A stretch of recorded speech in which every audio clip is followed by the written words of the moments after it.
ಈಗ ಚಾಮರಾಜನಗರ ಜಿಲ್ಲೆಗೆ ಸ್ಟೋರಿ ನೋಡೋಣ. ಚಾಮರಾಜನಗರದಲ್ಲಿ ಒಂದು ತುಂಡು ಭೂಮಿಗಾಗಿ ಡೆಡ್ಲಿ ಅಟ್ಯಾಕ್ ನಡೆದಿದೆ. ಕೇವಲ ಒಂದು ತುಂಡು ಭೂಮಿ. ಈ ತುಂಡು ಭೂಮಿಯಿಂದಾಗಿ ಡೆಡ್ಲಿ ಅಟ್ಯಾಕ್ ಆಗಿದೆ. ಮಲ್ಲು ಅಲಿಯಾಸ್ ಲಾಂಗ್ ಮಲ್ಲು ಇವನಿಂದ ದಾಳಿಯಾಗಿತ್ತು. ತಲೆಭಾಗಕ್ಕೆ ಉಲ್ಟಾ ಲಾಂಗ್ನಿಂದ ನಟೋರಿಯಸ್ ಹಲ್ಲೆ ಮಾಡಿದ್ದಾನೆ. ಈ ಡೆಡ್ಲಿ ಅಟ್ಯಾಕ್ನ ವಿಡಿಯೋ ಸ್ಥಳೀಯರ ಮೊಬೈಲ್ನಲ್ಲಿ ಸೆರೆಯಾಗಿದೆ.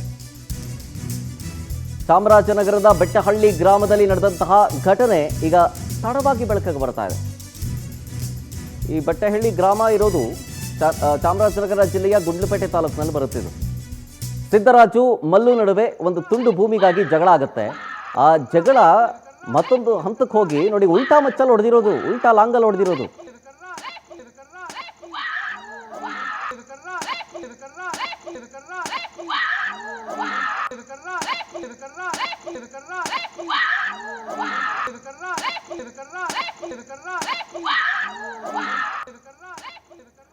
ನೋಡಿ, ಒಂದು ತುಂಡು ಭೂಮಿಗಾಗಿ ಗಲಾಟೆ ಮಾಡಿ ಯಾವ ಹಂತಕ್ಕೆ ಹೋಗಿದೆ ನೋಡಿ. ಯಾರೋ ಮಲ್ಲು ಅಲಿಯಾಸ್ ಲಾಂಗ್ ಮಲ್ಲು ಅಂತೆ, ಲಾಂಗ್ ಇಟ್ಕೊಳ್ಳೋದ್ರಲ್ಲಿ ಪರಿಣಿತ ಅಂತ. ಇವನು ಏನು ರೌಡಿ ಶೀಟರ? ಕಂಪ್ಲೇಂಟ್ ಆಗಿದೆ ಅಲ್ವಾ, ಯಾಕೆ ಅರೆಸ್ಟ್ ಮಾಡಿಲ್ಲ?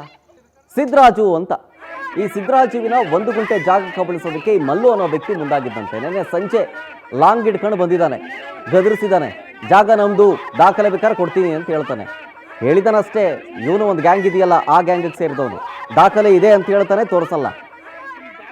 ಮಾತಿಗೆ ಮಾತು ಬೆಳೆದಿದೆ. ಉಲ್ಟಾ ಲಾಂಗ್ನಿಂದ ಅಟ್ಯಾಕ್ ಮಾಡಿದ್ದಾನೆ, ಡೆಡ್ಲಿ ಅಟ್ಯಾಕ್ ಮಾಡಿರೋದಕ್ಕೆ.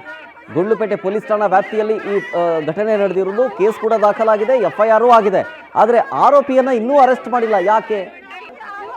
ಸದ್ಯ ಹಂಗೋ ಹಿಂಗೋ ಈ ಲಾಂಗ್ನಿಂದ ಏಟು ತಿಂದ ಸಿದ್ದರಾಜು ಸದ್ಯ ಚಿಕಿತ್ಸೆ ಪಡ್ಕೊಂಡು ಚೇತರಿಸ್ಕೊಳ್ತಾ ಇದ್ದಾರೆ ಅನ್ನೋ ಮಾಹಿತಿಗಿದೆ.